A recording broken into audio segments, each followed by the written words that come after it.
to the old book here so I can get that part right. And I'll tell you a little bit about what's called the secret of Emmanuel, is what it says in the writings here. He goes to this place, which it sounds like would probably be over in the area where Florida was, where the great gods and the celestial angels actually lived. And there he learned the wisdom of God. He was met and introduced and educated by the guardian angels and the celestial sons. It says there he saw the forefathers, the saints of ancient times, who were the fathers of the human race, the celestial sons. And there he went north along the ends of the earth, where the metallic lights and fire vehicles fell out of the sky with singing, covered with smoke and fire, and soared into the sky. He saw great marvels at the end of the earth. There a large door of heaven opened up, and he saw the three races of mankind. As big as the area of the sea near the river Jordan did the heavenly doors radiate, it says. Radiating inside was the entire land of Israel, alive and true.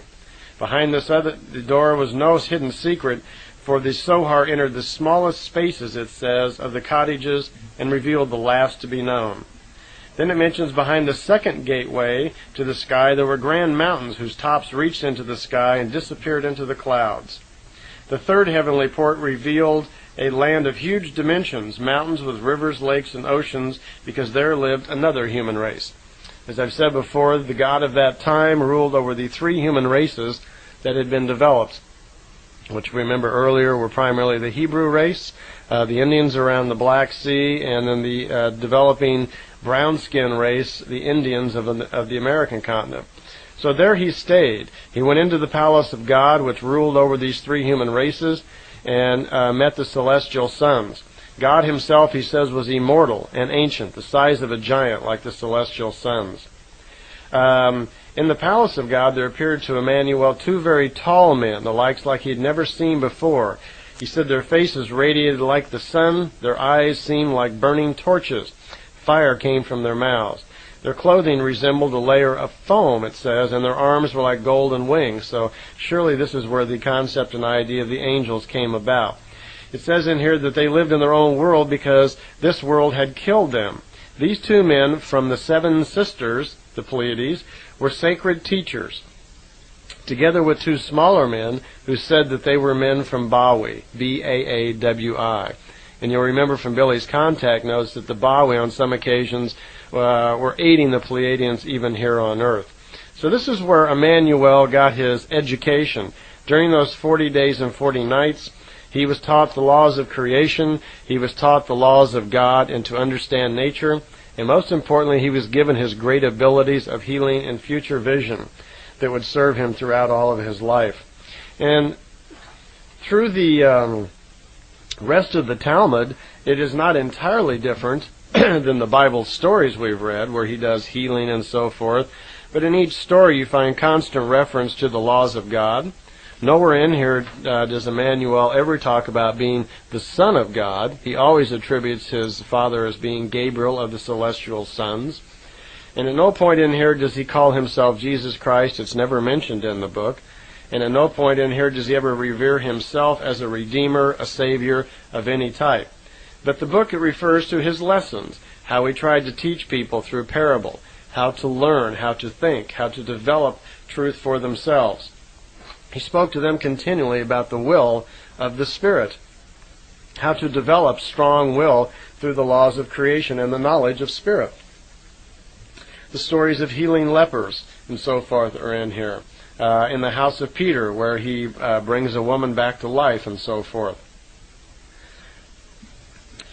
The healing of the two possessed, it's also in here all about the disciples. I've read this over several times, and again, it's fairly similar, many of these stories, to just as the Bible stories that you've read. It's 100 pages long, and I don't wish to go through all of them right here, and I'll save you that for your own excitement when you can get a copy of the book, because I'm going to tell you where to get it here in just a moment. The other really fascinating part is when we get towards the end, when it explains all about the crucifixion. And that part I know well, so let me tell you that part. Okay, we're going to move ahead to the Last Supper, and where Emmanuel spoke to one of his disciples, and he tells him to go into the city to a certain person and tell them that I want to have the Last Supper with my disciples at his home, for behold, Easter is near. which they do. They have the Last Supper. And of course, most importantly here is that this is where Emmanuel explains to his disciples of the great heavy time that is on him, that he will be crucified, and that he will be lying dead in this state for 3 days and 3 nights, where again he shall rise from the dead. And they have a toast. He says, all of you drink from this cup. Your throats are thirsty. Also on rainy and cold days, it says. They then, after the dinner, they go to Gethsemane, which is the area where he's to be captured later that night. And that's a very difficult time for him. Interesting reading in here, it talks about how now, even though he knows he must fulfill his mission because it is written so, it's the will of God, as to not to mention there's going to be a great learning in this also for him.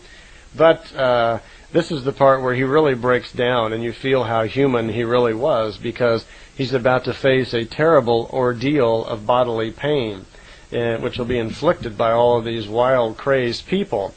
And it does happen. So all of his disciples are bedding down, going to sleep, and he's waking Peter up, and he wakes Judas up. He doesn't want to be alone because he knows of the terror that's about to happen to him, and he's trying to keep his strength together to face up to what's about to happen. Well, it does happen. Judah Iscariot comes, and he has a group of men with him who come to take Emmanuel away, which they do. And they take Emmanuel back into town, and he's presented before the high priest, who, of course, used the stolen scriptures of Judas Iscariot to maintain that he's blasphemous and that he's gone against the will of their God, and so he must be killed. So after the high council, and the high priest, of course, that was kind of a rigged deal. They immediately are wanting to sentence him to death, but they can't just do that on their own, so they have to take him before Pontius Pilate, who is the governor.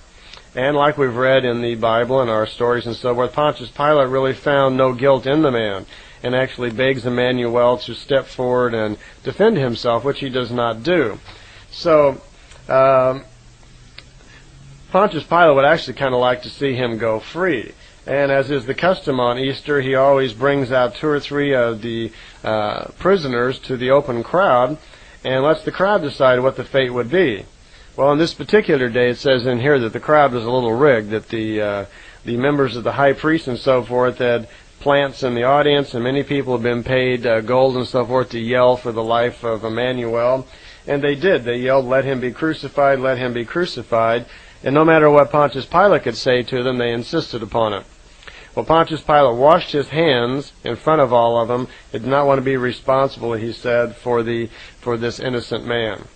Well, the crucifixion went just as we really had heard. He had been drug out to the crucifixion. Billy told me one of the things that's not commonly known, though, is that most of the bones in his body were already broken. He'd been beaten so much on the back that his ribs cage and so forth was busted up very poorly. So he must have been in tremendous pain at that time. So he's put on the cross, and of course he's taunted and yelled at and so forth. If you're such a great king of wisdom, whatever, why can't you get yourself off the cross? There's a tremendous storm which lasts for about 3 hours while he's still on the cross. And after that time, it looks like he's just gone, he's almost dead. And it says in here that he's fallen into a coma. And Joseph of Arimathea, who is a follower of Emmanuel, is watching and recognizing that he has fallen into a coma. At that point, a soldier steps up, and it says here, puts a knife into his loins, not into his upper chest, where it's commonly thought, but he pierces his loins to see if Emmanuel was dead. And it says here that a blood mixture with some water came in it, which generally insinuates that a person is either half dead or dead altogether. And they were kind of surprised, because it's unusual the people that were crucified who died so quickly, even though Emmanuel was nailed to the cross, where it was the custom normally to tie people to the cross. Okay? Well, after the soldier had done that, Joseph immediately runs into town to Pilate to get the permission to take the body down, which he does. He takes the body down, Emmanuel's body, and he takes it to a family crypt and puts the body inside. And the interesting part was, it says in here that there's like a secret entrance to this. Guards are placed in front because the high priest are worried of his prophecy of returning after 3 days, if someone may steal the body and claim that he still lives. So they put guards out in front, and the guards and Mary Magdalene are out in front of this tomb, while Joseph and three friends of Emmanuel's from India have access to this tomb through a secret entrance somewhere in the back. So they treat him, get him back into health. It's even suggested that his father comes to help out, and Emmanuel sneaks out the back. At that point, there is a white light in the sky, and Emmanuel's father, Gabriel, comes down and puts asleep the two guards in front with some sort of light device, and pulls the rock back to show everybody that he has risen. And he tells Mary then to go into town and tell everybody that he's gone. He says, don't be, and he tells her not to be afraid and so forth, but of course, how could she not really be? Well, at that point, what happens is Emmanuel appears another time or two for his disciples, and he has to, as fate would have it, he has to do something with Saul, who has been his biggest enemy up to this point. And after Emmanuel's gone, and he goes on to Damascus, Saul then begins to create terrible problems in going around and trying to stamp out all of Emmanuel's work, and is having people, anybody who still talks about Emmanuel, he's trying to have them arrested and so forth. So Emmanuel does something about this. And on the road to Damascus, he waits for Saul, who's coming along the road. And by benefit of some friends of his of India who give him some powder and so forth, he creates an explosion on the road of smoke. And then a voice booms out to Saul, and Saul is very afraid. He says, who's there? Who's there? What's going on? And he says, I am Emmanuel, whom you persecuted in your hatred, as you do my disciples. Get up and go into the city and let them teach you according to how you are supposed to live. Well, Saul is... he's, of course, very shook up by this. He thinks that it's the reincarnation or resurrection, because Saul believed in resurrection, not reincarnation. So Saul, of course, then goes into Damascus. He's taught by the disciples of Emmanuel, but he doesn't get it quite right. And this actually is the basis of Christianity. Saul, who is called Paul, then writes Christianity in his own words, and that's the foundation of Christianity. The Talmud doesn't stop there. It continues on to explain how Emmanuel has been in Damascus now for 2.5 years. He then calls for his mother, Mary, his brother, and for Judas to join him, which they do. And says for a long period of time, Billy had to keep kind of secret about this, but then he let the Talmud out. And it goes on to talk about how Emmanuel, at 45 years old, he marries a young and pretty woman who has him numerous descendants. And as the normal head of every family, he settles down in today is what is called Srinagar outside of Kashmir, India. There he made many journeys and kept preaching his teachings and so forth.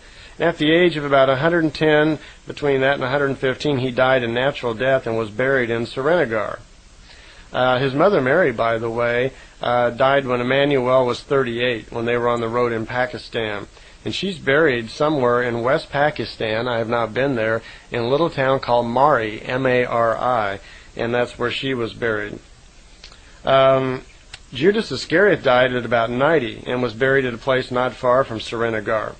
The firstborn son of Emmanuel, which he has several, is also called Joseph. He wrote down Emmanuel's story and added that to the teachings of Judas Iscariot, which is what we've been reading. And he left India after his father's death. And after a 3-year journey, he returned to the land where his father had lived and died in Jerusalem, where his assumed death in Jerusalem was. And there he took the original scrolls he had from India and he hid them in that tomb where Emmanuel had originally lain. He thought that would be the safest place, and it was. That's where they stayed until 1963 when they were dug up. So Emmanuel did live on. He lived in Srinagar and continued teaching there. Not only that, he ventured out on many occasions into other areas trying to spread the word of his teachings. It's most, from what I understand, his name at that point in India was called Yes Asif. I think he had several names at the time, but that's, I believe, the most common one. I didn't get that from Billy. I got that from another book called Jesus Lived in India, which I went over with Billy, and he agreed with, that Holger Kernstein, the man who had written the book, who was very close on many things, and that apparently was Emmanuel's name during that time period.